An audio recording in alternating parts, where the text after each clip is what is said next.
Nee, dit is echt structurele maatregelen. Dus dat betekent dat het niet voor een jaar, voor 2 jaar is, maar echt nou, in ieder geval voor zolang als nu voorzien. Het is onderdeel van de agenda die ik al noemde, waarbij het er echt gaat om mensen op de eilanden in economische zin vooruit te helpen. Dus het hoort ook bij de discussie over sociaal minimum, waar heel veel over te doen is geweest. SZW kiest ervoor om stapsgewijs een aantal verbeteringen door te voeren. Dit is er één van. Op 1 januari gaan ook nog andere maatregelen in. Zo gaat de kinderbijslag per 1 januari met 50% omhoog. Er zijn ook voor het jaar daarna nog maatregelen voorzien, zoals een toeslag voor alleenstaande AOV'ers.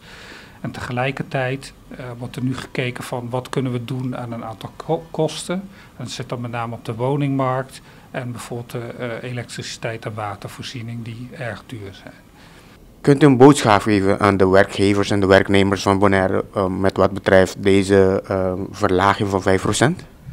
Ja, de boodschap van het ministerie van SZW is dat dit is echt bedoeld om de inkomenspositie van mensen te verbeteren. Ik hoop ook heel erg dat deze maatregel daartoe leidt. Dus de oproep is dan met name aan de werkgevers gericht van gebruik dit ook waar het voor bedoeld is. Het is best wel technisch nog wat ingewikkeld wat het nou precies inhoudt in netto-effect, maar dat is op zich, komt dat wel uit de loonberekening naar voren. Geef dat door, dan kunnen we samen als partners optreden daar waar het gaat om de economische ontwikkeling van de eilanden.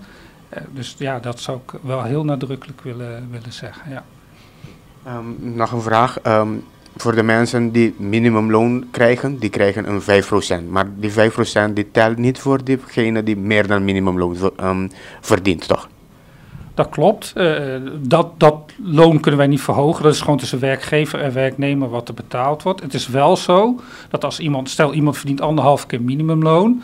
Er ontstaat bij de werkgever wel degelijk loonruimte, omdat natuurlijk die 5% premiedaling er is. Gemiddeld genomen zal dat ongeveer 4% aan netto loon op moeten leveren bij die medewerker. Dus wat ik al zei, ik riep net de werkgevers op dat door te vertalen. Dus het is ook echt de bedoeling dat ook die mensen meer gaan verdienen. Meneer Brakel, mensen die vragen hebben, waar kunnen ze dit informatie krijgen?